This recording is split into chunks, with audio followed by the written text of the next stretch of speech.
Hi, welcome to part 2 of corporatization of the media. Please feel free to comment. Let us know what you think. Anxious to hear from you. Thank you. Enjoy.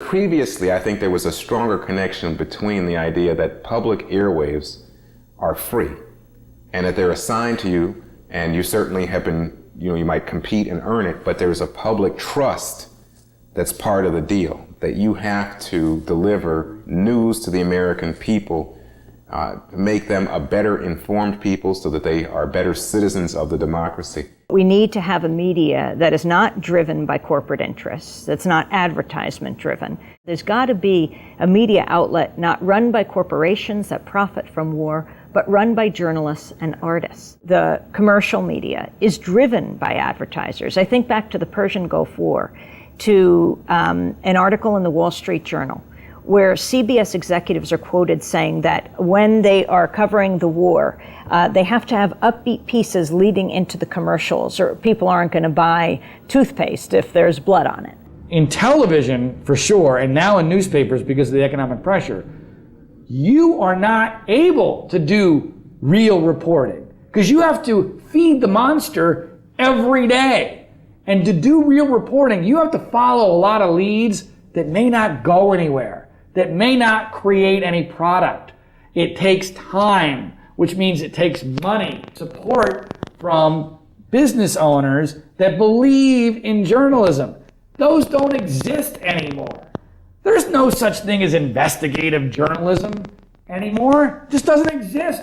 Even if there was, especially on the local level, you can't investigate any local businesses because they might be advertisers on your TV or radio station. This is about a money-making operation.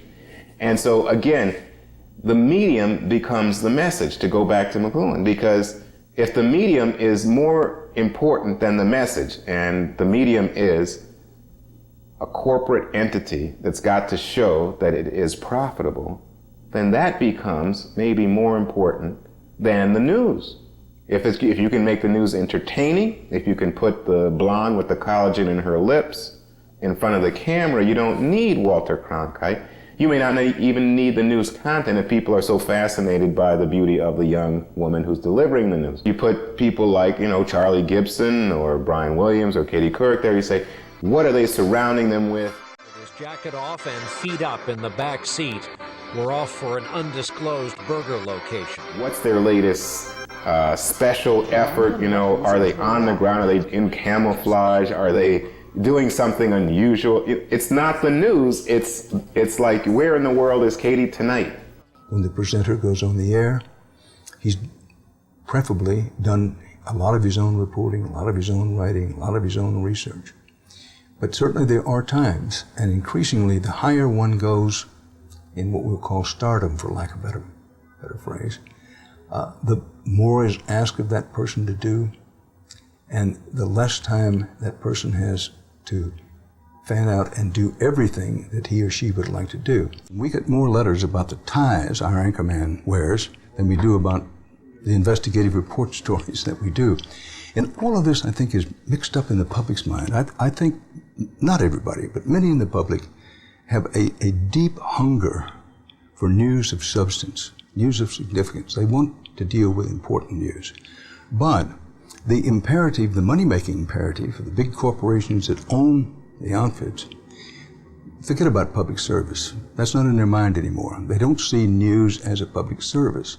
They see news as a way of increasing stockholder value and their own profits and their own corporate executives' payrolls and paydays and bonuses. I think much more than when I began in this business, there are journalists and quasi-journalists who will sit in front of a camera and report the news as if they know what they're talking about.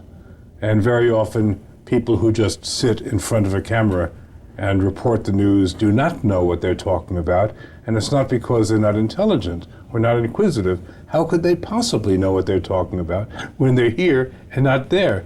The TV people that used to have bureaus overseas or in major American cities, they all cut back. They'll buy video now from videographers, and then they'll process it in LA, Chicago, or New York for production purposes to put it on TV.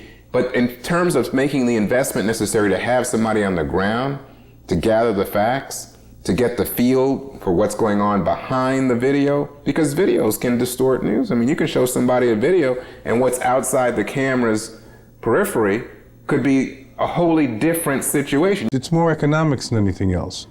And economics being that in the days of Murrow and Cronkite, CBS and all the other networks and news organizations had bureaus all over the world.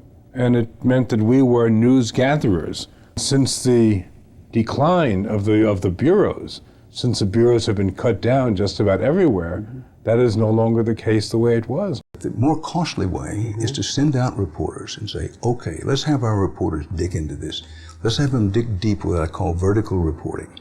Let's find out some facts. That takes reporters going out to interview people. It takes reporters going to libraries, looking up archival material.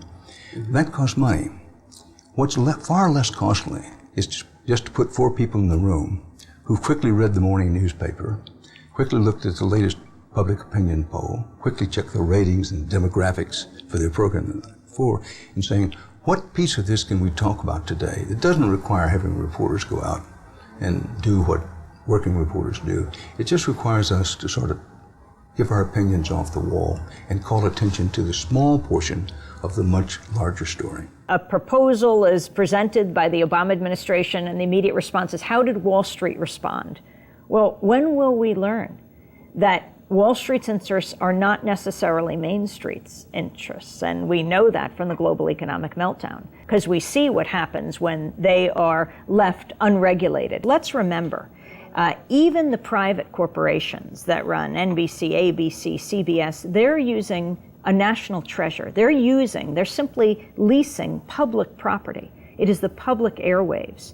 And there's a reason that that is a public trust, the public airwaves. They're the place where we have the conversation that determines policy in this country. And they have done a tremendous disservice to the American people. Thanks for watching. Join us next time when we discuss freeing up the press.